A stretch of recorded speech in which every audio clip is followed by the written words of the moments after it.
Muy buenas, estás escuchando Sin Briefing y a lo loco, el podcast de marketing y comunicación de Team Luis. Yo soy Daniel López y, como no, me acompaña Juan Feal al micrófono. ¿Cómo estás, Juan? Pues muy bien, Dani, ¿tú qué tal? Pues muy emocionado con el tema de hoy. Pues sí, hoy tenemos un episodio en el que volvemos a hablar sobre comunicación en el sector de FinTech. Lo hicimos en el pasado, hicimos un programa específico de cómo lanzar una FinTech, pero hoy queríamos hablar sobre características específicas y cómo gestionar este tipo de campañas, justamente con la experiencia que tenemos en la agencia, porque tenemos mucha experiencia y tenemos a dos profesionales de la agencia que nos van a ayudar a entrar en profundidad sobre este tema. Eso es. En los últimos tiempos, de hecho, ¿no? Lo hemos notado, cada vez son más los negocios fintech que contratan servicios de comunicación y marketing digital.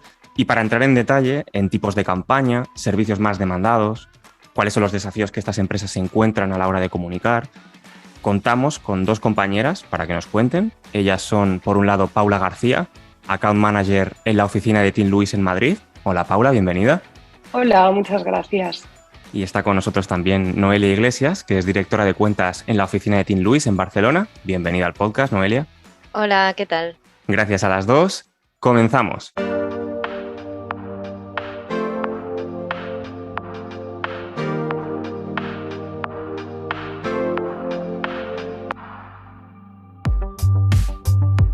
Creo que lo ideal sería comenzar explicando qué es el sector fintech, sobre todo para cierto público que nos escucha, que a lo mejor no lo tiene tan en mente, ¿no? ¿A qué nos referimos con la fintech? ¿Cómo podemos explicarlo? Vale, pues el sector fintech principalmente lo que es el sector en el que se aúna la gestión financiera con la tecnología y la innovación. Por gestión financiera entendemos desde la gestión de las finanzas personales, como puede ser pues, un banco, pagos y todo este tipo de gestiones que tenemos con un banco tradicional, pero luego también abarca otra parte que también es importante, que es la gestión de los procesos financieros de las empresas, es decir, gestión de nóminas, gestión de pagos de empresa, gestión de contabilidad y demás. Entonces es un abanico muy amplio que incluye todo aquello que tiene que ver con gestión financiera, pero impulsado por la tecnología y por la digitalización, que es algo que hasta hace cierto tiempo pues era muy manual, muy administrativo y muy burocrático. Uh-huh. Sí, yo aquí diría simplemente por añadir que al final creo que es un sector que tiene en su centro la tecnología, ¿no? Como decía Paula, y que por eso también está muy ligado a la innovación. Y yo creo que también la complejidad, ¿no? A la hora de entender qué es, ¿no? Cuando te dicen fintech y dices, bueno, muy bien, ¿qué es fintech? También va un poco de la mano de esta innovación que no para y que cada día, ¿no? se autoinventa, se reinventa y van saliendo pues nuevos sectores, y pueden estar los que pensamos todos de banca digital, ¿no? Toda esta gestión 100% digital de bancos, seguros y todos estos servicios más tradicionales, pero es que luego van saliendo nuevos sectores de blockchain, inversión, finanzas alternativas, ¿no? Que al final es eso, es un sector que se mueve muy rápido, pero siempre un poco con esta tecnología, innovación tecnológica en el centro. Y el hecho de que sea, además, el hecho de que sea, aunque haya una parte de tecnología muy importante en ese tipo de empresas, hace que sean, o que muchas de ellas sean startups, ¿no? O que empiecen como startups. Sí, correcto. De hecho, justamente el referente, que es un medio de referencia para todo el mundo startup, también, comentaba hace poco, ¿no? Que el sector fintech español cuenta con más de 490 startups y que el 70% de ellas son de origen español. O sea que hay muchísima startup en el sector y que además a nivel nacional, ¿no? España también es un sector muy, muy relevante. O sea que imagínate, es un sector que se va reinventando día a día. Muy interesante lo que dices de la diversidad, porque a veces hablamos sobre nuevos sectores que nacen en el entorno digital, pero no se basan solamente en digitalizar servicios tradicionales, sino que a lo mejor estamos hablando de eso, ¿no? De nuevas propuestas de negocio. Y yo creo que puede que esa sea una de las diferencias fundamentales con el sector financiero tradicional, ¿no? Sí, yo aquí añadiría que una de las diferencias principales es, por un lado, todo lo que comentábamos de innovación y tecnología ha hecho que el usuario, ya sea un cliente, una persona normal de la calle a nivel individual o una empresa, quiera hacer que todos sus procesos relacionados con finanzas sean mucho más ágiles y mucho más rápidos. Entonces eso al final, gracias a la tecnología, es como se puede conseguir. Y por otro lado, teniendo en cuenta también lo que comentaba Noé, de que el sector es tan amplio y hay muchísimos actores, es que yo creo que es un sector en el que la línea de la competencia se diluye muchísimo, porque hay muchas compañías que pueden ser competencia con otras en cierta parte del negocio, pero luego son partners en otro modelo. Por ejemplo, al gestionar pues, softwares de gestión de pagos, pueden integrarse para dar servicios comunes a una empresa, pero luego en un apartado concreto de gestión de expenses pueden ser competencia. Entonces, no se entiende tanto como un sector de competidores al uso, como podemos entender el sector financiero, donde al final pues hay un banco que es competencia del otro y durante mucho tiempo los servicios pueden ser similares. Sí que una persona pues, puede complementar una cuenta bancaria personal en un banco X, y si tiene una empresa, pues sus cuentas de empresa están en otro banco, pero el tipo de servicios son muy parecidos. Aquí todo eso se diluye porque hay muchos servicios, hay muchas soluciones y son muy complementarios entre sí, y además yo creo que el ecosistema fomenta eso, que sean soluciones y empresas que se puedan integrar entre ellas. De hecho, a mí me parece una paradoja casi, ¿no? Para mí, una de las diferencias fundamentales es que el fintech un poco simplifica lo que antes era un proceso más complejo, ¿no? En lo que viene a ser el sector financiero más tradicional, pero luego en sí lo que decía Paula, o sea, si tú miras el sector, hay una complejidad porque entre partners, ¿no? Actores que se pisan y demás, pero luego a nivel de servicio, ¿no? Que llega al consumidor, o en el sector más B2B entre empresas, es algo que simplifica muchísimo a la hora de ofrecer productos, servicios y también a la hora de utilizarlos como persona de a pie. ¿Se os ocurren algunos ejemplos de cuáles son los servicios más habituales de FinTech? Es decir, gestión de nóminas, o cuáles son los... No sé si... Sí, yo diría que toda la parte de neobancos, que es verdad que esto es también otro tema y yo creo que nos dará para hablar de ello, todo el tema de neobancos, que hay muchas veces se confunde fintech con neobancos, y al final fintech es una palabra mucho más amplia, pero por ejemplo, pues toda la parte de neobancos, lo que es las transferencias de dinero de forma digital, como podemos conocer Bizum o muchas otras aplicaciones, eso se empezó demandando mucho. ¿Qué pasa? Que una vez que ya el neobanco X ha conseguido clientes para hacer transferencias, tiene que seguir creciendo en su oferta de producto.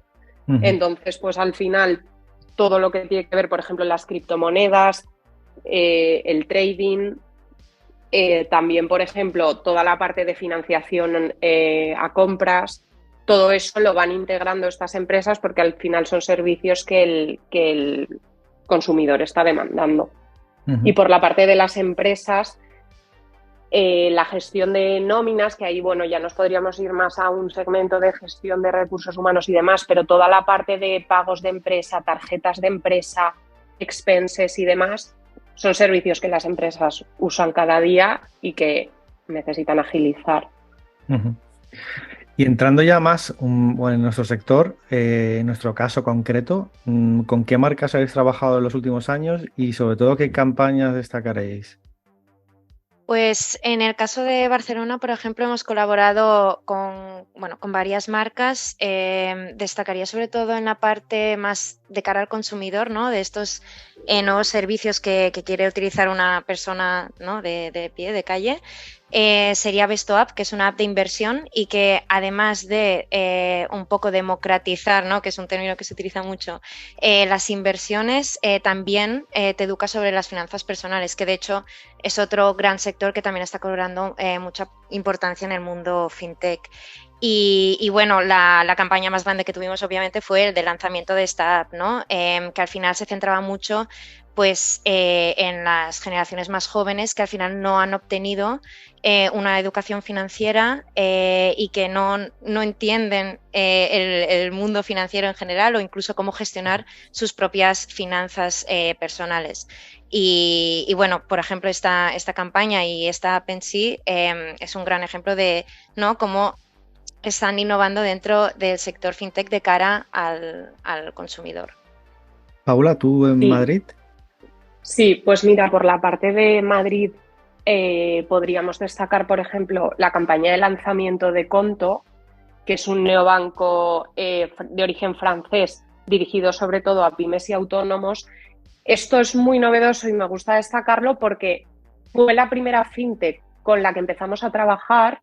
Era un momento en el que empezamos en mayo de 2019 y era un momento en el que todavía no se hablaba tanto de fintech y todavía el sector no estaba tan copado, digamos. Entonces eso fue novedoso para nosotros como agencia, fue un reto porque pues era un sector desconocido, pero también porque el componente era B2B, es decir, ellos dirigían sus servicios a empresas, o sea que no era un neobanco al uso, pues como comentábamos antes, de aplicaciones de transferencias de dinero y demás. Entonces, esto fue un reto y también pues nos sirvió a nosotros para empezar a meternos en el sector, a controlar los medios, los periodistas que empezaban a hablar de esto, los eventos que había. Fue un poco nacer, la empresa se lanzó en España, nosotros nos lanzamos con ellos en el sector y también a la par los medios empezaban a hablar de esto, se empezaban a generar organizaciones que estaban enfocadas en fintech, periodistas que se empezaban a especializar en el tema, entonces bueno, fue un poco nacimiento para todos. Y luego también, pues por otro lado, así por comentar otras campañas que hemos tenido relevantes, por un lado con Rebellion, que es un neobanco español, y ellos al final lo que nos pedían era empezar a posicionar el neobanco de otra forma. Ellos empezaron, pues eso, facilitando transferencias de dinero, pero el dinero que ganaban por el modelo de negocio pues eran las comisiones de las transferencias. Al final estas empresas necesitan escalar sus productos para ser rentables y para generar retorno y para generar negocio. Entonces ellos incrementaron su propuesta, completaron su oferta bancaria y la llegaron a equiparar a un banco tradicional. De hecho, fue de los primeros que lo hicieron porque muchos neobancos dicen que ofrecen los mismos servicios que un banco tradicional y luego no es tanto así.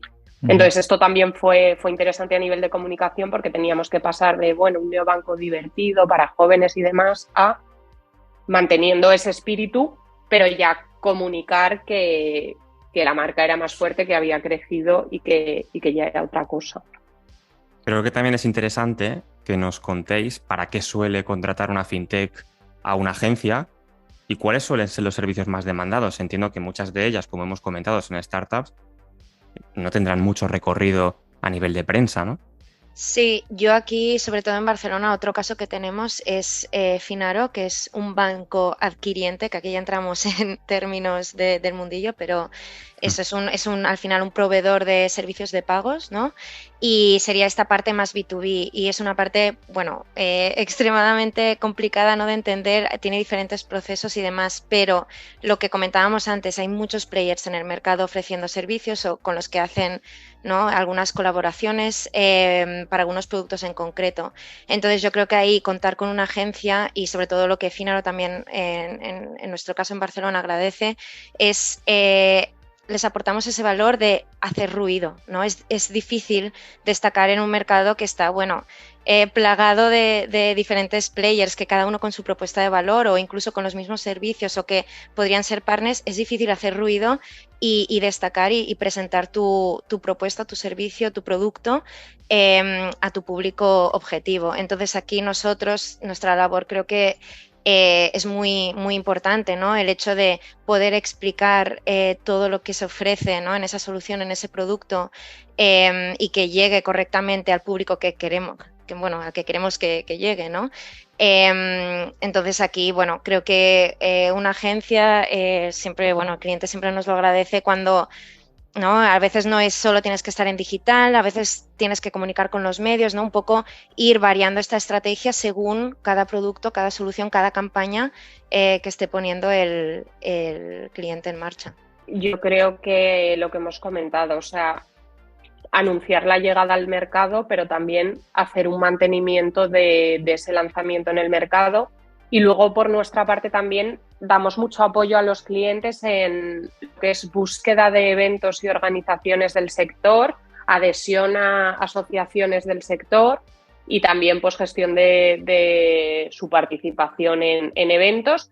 Y luego aquí también se abre mucho el abanico de oportunidades, es decir, son empresas que por sus características que hemos comentado de tecnología, innovación, de novedoso, de startup, no solo quieren salir en medios, o sea, tenemos que ampliar mucho el abanico de plataformas en las que nos movemos y pues gestionar oportunidades en podcast, en webinars y demás. O sea que se abre mucho el espectro de servicios, pero creo que en general es un poco lo que dice Noé, hacer ruido para que puedan destacar dentro de pues, un sector en el que hay muchos actores y muchos hacen cosas muy parecidas. Sí, y también un poco destacar aquí que la complejidad no solo está como en destacar, sino también al mismo tiempo de que el público objetivo vea el valor, ¿no? También nos pasa, seguro que a ti también te pasa en Madrid, Paula, que a veces incluso cuando hablamos con medios y ¿no? Cuando nuestro cliente tiene una campaña muy interesante, a veces ni nos escuchan porque cuesta que, ¿no? Con tanto ruido, que vean el valor que hay detrás y que confíen un poco también en tu propuesta. Entonces tampoco, no es solo como llegar a los sitios, ¿no? Aparecer y ya está, sino de hacerlo de una manera inteligente para que te escuchen y realmente aprecien el valor que hay detrás.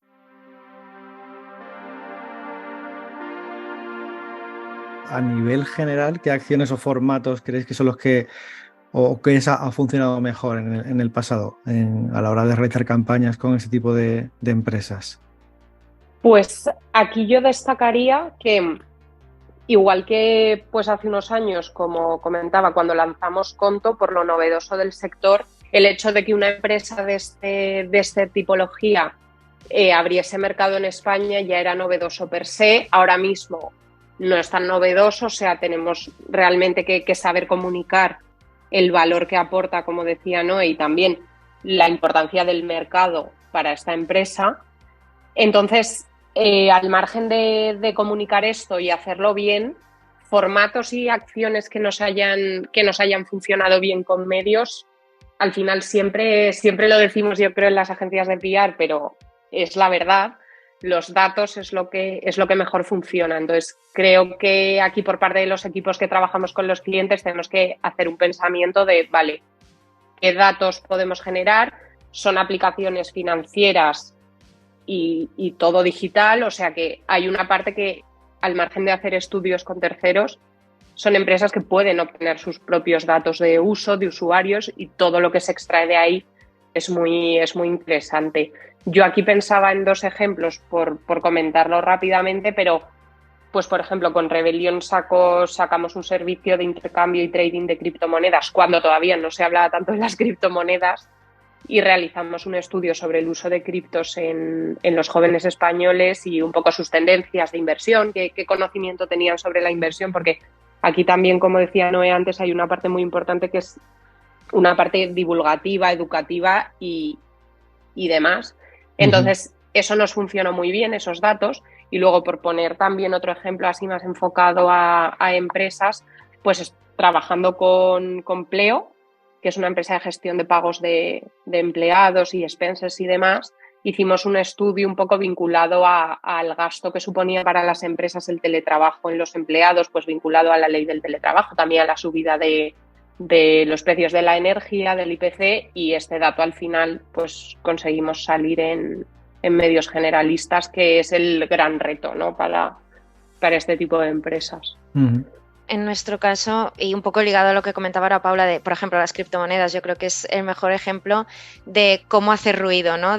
Parece que digas cripto y ya es una palabra que en sí, pues obviamente genera atención, pero no genera ese valor, ¿no? ¿Qué me estás contando detrás? Entonces, yo creo que ahí, como decía Paula, los números son clave, pero también un poco lo que cuentes luego, ¿no? Al final, creo que el sector fintech y bueno, todos los subsectores que hay dentro es un poco todo nuevo, ¿no? Todo lo nuevo asusta, no confío, todo, ¿no? Un poco crear esta confianza también en en el público objetivo que tienen sobre todo nuestros clientes fintech a nivel B2B, no tanto el consumidor final, sino que estamos hablando con empresas y con decisores que obviamente se están jugando su modelo de negocio, obviamente ahí hay mucho en juego. Entonces, crear esa confianza en torno a estos un poco temas que no, bueno, obviamente hay una gran desconfianza alrededor, pues creo que también ahí está mucho nuestro valor como agencia, y lo que nos funciona también, por ejemplo, nos ha funcionado muy bien es hablar mucho con el CEO de la compañía en sí, porque como comentabas antes, Daniel, son compañías que muchas veces han empezado siendo startups, no tienen recorrido, ¿no? Se han pasado mucho tiempo hablando con inversores, vendiendo su idea, pero al final tampoco han conseguido aún pues establecer relaciones con medios, con otros stakeholders. Entonces aquí nuestra función a la hora de formar, ¿no?, a este CEO, que es una figura importantísima para dar confianza a este público objetivo B2B que comentaba, también es una pata muy importante de nuestra estrategia. Sí, además canalizar los mensajes porque, como tú dices, estas personas a lo mejor pues mantienen una conversación en su día a día que quizás no se adapta de la mejor manera a los contenidos que a lo mejor se quieren lanzar para prensa. Tienes que ayudarles a orientar mejor lo que se tiene que decir, porque no es tanto lo que quieren decir, sino lo que muchas veces lo que se tiene que decir. Y no sé vosotras cómo notáis el tema tecnicismos, ¿no? O sea, cómo calibramos pues el discurso para que no sea demasiado técnico en el caso de que se quiera orientar a audiencias generalistas, o bien a lo mejor hacerlo pues lo más profundo a nivel de conceptos posible para que se pueda destinar de una forma más adecuada a medios más técnicos. ¿Cómo trabajáis el contenido? Bueno, aquí en nuestro caso, por ejemplo, lo que intentamos siempre, antes de empezar a bucear en cualquier nueva temática o campaña de nuestros clientes, lo que intentamos hacer es un poco de investigación previa, ¿no? Y ver también un poco qué se ha hablado de X temática. Ver un poco eso, ¿no? Qué se ha mencionado, qué datos ya existen ya, un poco para entrar, calentar un poco, ¿no?, antes de entrar en el tema, porque como decimos, son temas muy complejos y muy variados. Entonces, tras hacer esta investigación previa, sí que ya pues establecemos una primera llamada que, bueno, la llamamos briefing, ¿no?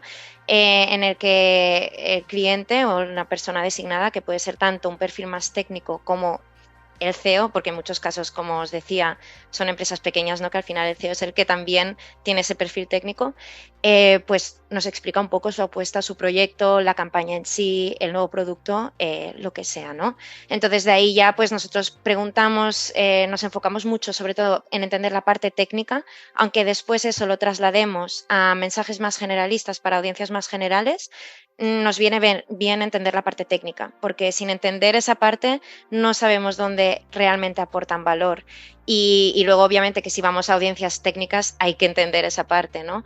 Y luego también, para transformar esa información tan técnica a audiencias generales, lo que nos va muy bien a nosotros es identificar las necesidades de estas audiencias. Es decir, si estamos hablando con un público B2B, ¿no?, alguien de una empresa, ¿no?, pues intentamos entender cuál es su realidad, qué necesidades tiene, y desde allí ver cómo nuestro discurso le puede aportar soluciones. Y lo mismo al final con el consumidor de pie de calle, ¿no?, el consumidor final, también ver qué necesidades tiene, que aquí muchas veces pues es más fácil porque son pues comodidad, facilidad de uso, etcétera, ¿no? Pero creo que verlo todo desde qué necesidad podemos como resolver con nuestro producto nos ha ayudado a la hora de preparar contenidos.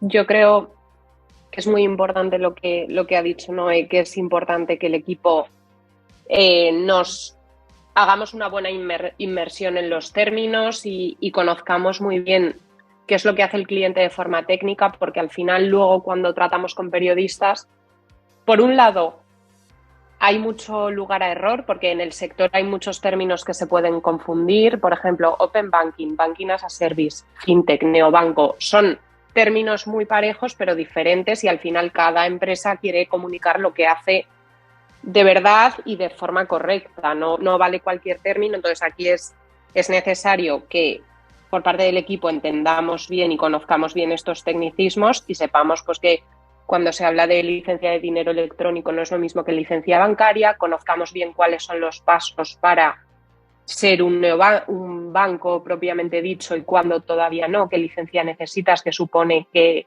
ofrezcas un IBAN local, que supone que no. Son al final muchos conceptos, pero que nosotros como equipo lo entendamos bien y lo sepamos transmitir a los periodistas, es el primer paso para que estos mensajes se comuniquen bien.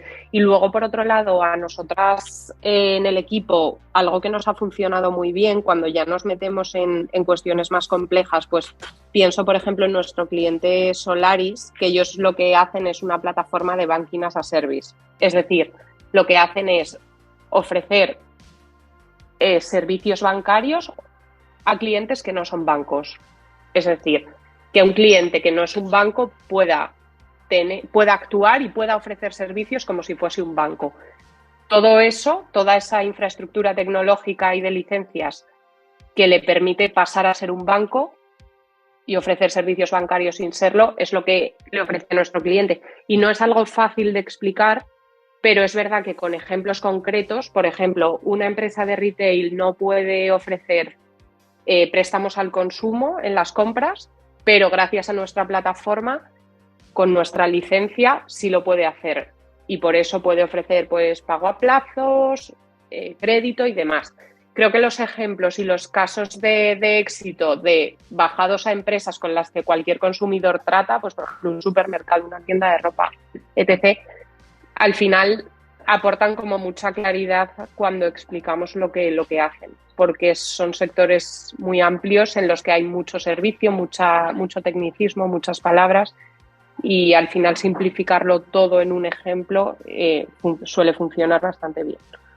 Aquí en relación a lo que acaba de comentar Paula, también que volvemos un poco al tema de los formatos que comentabais antes, pero ayuda mucho formatos visuales, es decir, vídeo, infografías y demás, un poco que expliquen esto, aparte de casos de estudio, bueno, de casos de éxito de cada cliente, que también ayuda muchísimo, pero el tema visual, bueno, nosotros en el equipo aquí, para nuestro cliente final, por ejemplo, que es muy, muy extremadamente complejo, nos ha venido muy bien, ¿no? El tema de, vale, visualizarlo y así un poco puedes llegar a entender no solo todo el proceso, ¿no? Donde se encuentra exactamente la solución o el producto que ofrecen, sino también para qué sirve, ¿no? ¿Qué te puede ofrecer?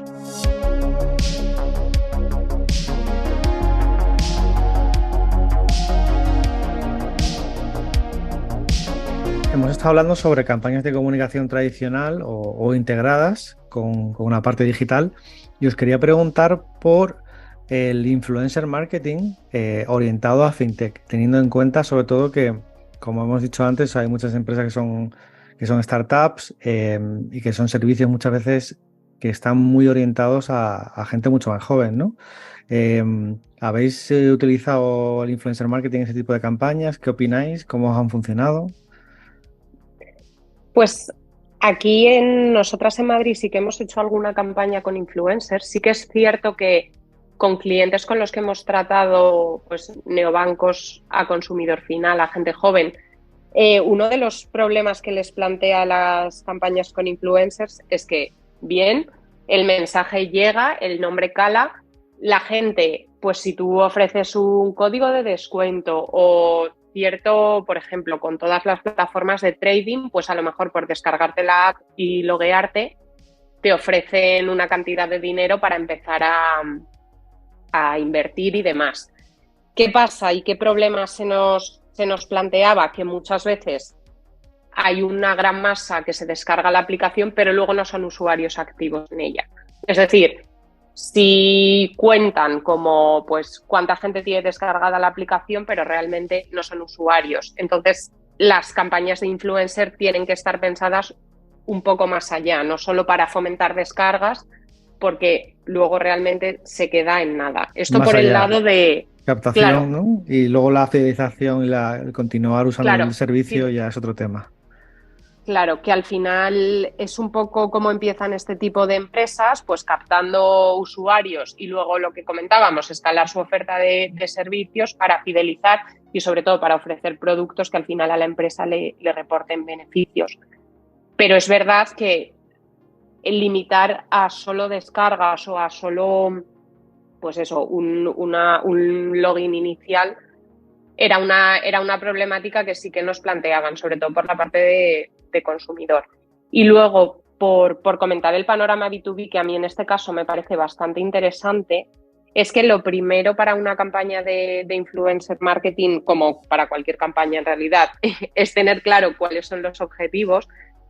Es decir, muchas veces para campañas B2B podemos decir que el objetivo es que todo el mundo conozca la marca, pero realmente a lo mejor es mejor que lo conozca menos gente, pero que sean decisores, ¿no?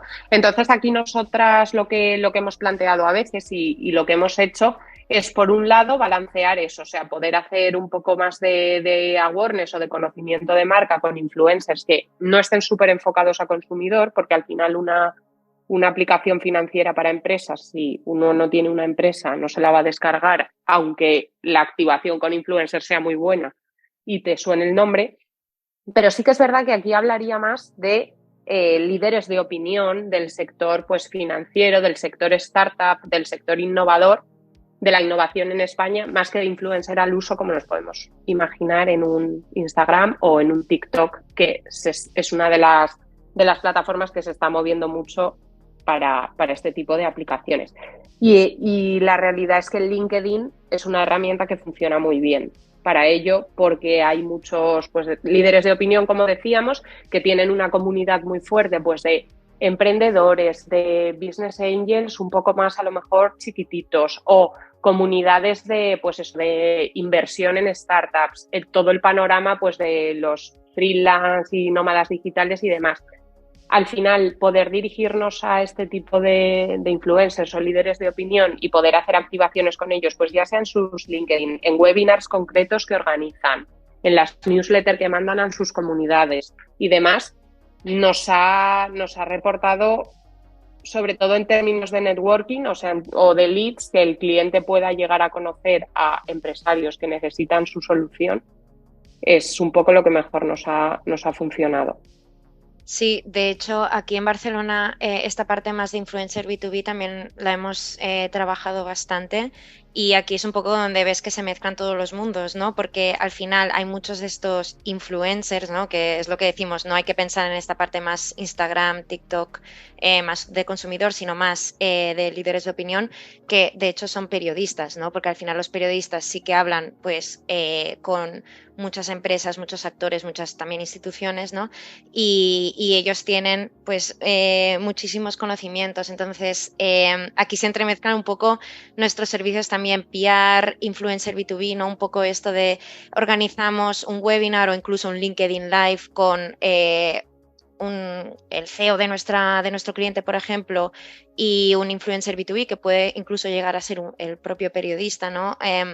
Aquí creo que va muy bien también nuestro valor como agencia, porque al final, al estar en contacto diario con periodistas y ¿no? con líderes de opinión sobre estos temas que salen al final en los medios y en redes como LinkedIn, también les ofrecemos este valor a nuestros clientes para un poco guiarles con quién deben conectar y con quién deben un poco hablar, encontrarse y dónde deben estar.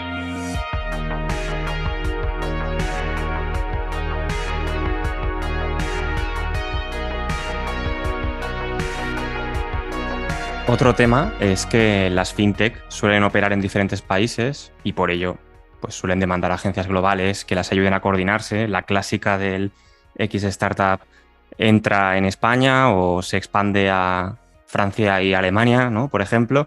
En nuestro caso sí que es verdad que hacemos de manera habitual este tipo de coordinación gracias a tener oficinas en todo el mundo. ¿Vosotras cómo lo veis, ¿no? ¿Cómo se coordina una campaña que se realiza en diferentes países? ¿Qué ventajas destacaríais de este modelo para una empresa fintech?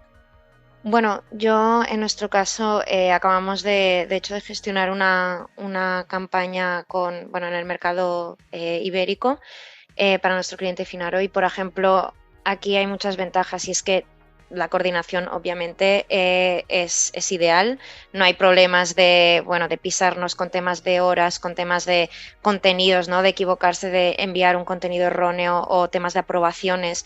Al final hay muchas partes del proceso enviar una comunicación que se facilita muchísimo. Y luego también, más allá de comunicar o de lanzar acciones, también a la hora de conocer el mercado. Es decir, nosotros al tener oficinas en diferentes mercados del mundo, aunque nuestro cliente no esté activamente colaborando con esas oficinas, nosotros sí que estamos en contacto constante con nuestros compañeros de esas oficinas y al final pues nos ofrecen datos, insights de esos mercados a nivel también, por ejemplo, del mercado fintech en Estados Unidos, que es muy relevante porque al final de allí, ¿no?, sale un poco la innovación y nos podemos adelantar a lo mejor a temas que aquí aún no han impactado en los medios o en las audiencias y así colocar a nuestro cliente como líder de conversación en esa temática. Así que no solo es a nivel de coordinar una acción o una campaña en sí, sino más allá también a nivel ongoing de nosotros proactivamente buscar temáticas o incluso temas de conversación o ¿no? lugares donde poner a nuestro cliente y generar ese valor y ese ruido que comentábamos muy al principio, que es lo más necesario en este sector en nuestro mercado. Incluso también, aparte de insights en otros países a nivel de negocio, a la hora de expandirse, que nos han preguntado más de una vez, información a la hora de pensar en abrir nuevas sucursales en diferentes países y demás, ¿no? Correcto. ¿Y Paula? Pues al final yo creo que es un poco lo que decía Noé, o sea, a nivel operativo, el poder operar con una agencia que te gestione la campaña en muchos mercados, en cuanto a logística, podríamos decir, es muchísimo más eficaz porque estamos todos los mercados alineados, no se diluyen las conversaciones, no hay un mercado que tiene una información que el otro no tiene, sino que vamos todos en línea y sabemos qué se puede comunicar, qué no y cuáles son los próximos pasos. Creo que eso es fundamental luego para los resultados que se generan. Nosotras en el equipo hicimos el lanzamiento de Solaris Bank hace un añito y pico y lo hicimos coordinado con Francia y con Italia. Y si destaco algo es que el hecho de poder actuar como un único equipo, aunque fuese con 3 mercados, nos permitió hacer un calendario muy concreto de los pasos, es decir, una semana de estudiarnos los materiales, adaptarlos a cada mercado partiendo de un material aprobado único, digamos, luego hacer formaciones de portavoces en cada mercado alineadas con esos mensajes que habíamos trabajado que ya estaban aprobados y luego plantearnos un calendario de lanzamiento, pues si la fecha oficial era X día, ahí ya cada mercado tiene más mano, porque al final no funcionamos igual y los periodistas no funcionan igual, la tipología de medios es muy diferente, pero el hecho de tener prefijadas fechas, prefijados objetivos y luego a partir de ahí que cada mercado fuese un poco operando, pues nosotras en España hicimos una exclusiva con 5 días, a lo mejor en el caso de Italia, pues en vez de mover una exclusiva hacen briefings bajo embarco con otros medios y demás, pero sabiendo que la fecha de lanzamiento era X, los mensajes que había que comunicar eran los que fuesen, los portavoces estaban muy bien metidos en el mensaje de la compañía porque todo eso se había trabajado previamente y poder fijar un calendario de temáticas que luego la actualidad es la de cada mercado y ahí también se valora, yo creo, la agilidad que podamos tener, pues eso, para detectar algo, lo que ha dicho Noé, que ha surgido en un mercado y que podemos adaptar. Pero el hecho de estar alineados todos en qué mensajes se pueden contar y cuáles no, cuáles son las fechas, cuáles son los timings y a partir de ahí pues que cada mercado pueda hacer su declinación, yo creo que influye muchísimo en el resultado que al final tiene la campaña. Y también la vertiente desde el punto de vista del director de comunicación o de marketing, del poder tener unificado pues todos los recursos de una misma agencia, ¿no? Que cada país lo adapte de su forma local, pero las reuniones son conjuntas, los reportings son conjuntos, la facturación, la gestión es conjunta. Totalmente. Y eso, evidentemente, dolores de cabeza se reducen bastante, ¿no? Totalmente. O sea, creo que para nosotros como agencia es muy cómodo porque al final, pues es eso, trabajamos sobre la base de unos materiales que ya están estipulados y de una información común. Un mercado puede liderar, pues por ejemplo, si la empresa es francesa y ya están presentes en Francia, son los compañeros de Francia los que lideran un poco la campaña, pero a nivel del propio cliente yo creo que el resultado es, en cuanto a resultados numéricos de éxito, pero también en cuanto a gestión, facilidades en la gestión, yo creo que no tiene comparación con gestionar cada país por su lado, que cada país tenga unos tiempos diferentes, unos mensajes diferentes. Yo creo que es una locura. Pues muy interesante, muy completo, un sector muy estimulante. Lo vamos a cerrar aquí, el episodio de hoy. Paula y Noelia, nada más que agradeceros que nos hayáis dedicado este rato y eso esperamos en el futuro. Pues muchísimas gracias a vosotros por invitarnos. Cuando queráis, pues hablamos de otros muchos sectores con los que trabajamos que son muy interesantes. Sí, muchísimas gracias a todos. Y Juan, nos vemos, entiendo que en el siguiente, ¿no? Pues de momento sí, si no pasa nada, aquí nos veremos, Dani. A los oyentes nos despedimos aquí, pero antes te recordamos que nos puedes seguir en redes sociales a través de teamluis_es y también, como siempre, te animamos a que entres en nuestra web, en la sección revista vas a encontrar blogs, guías, white papers, una serie de elementos que te van a ser muy útiles para estar al día en el mundo del marketing y la comunicación. Nos seguimos escuchando, así que hasta la próxima.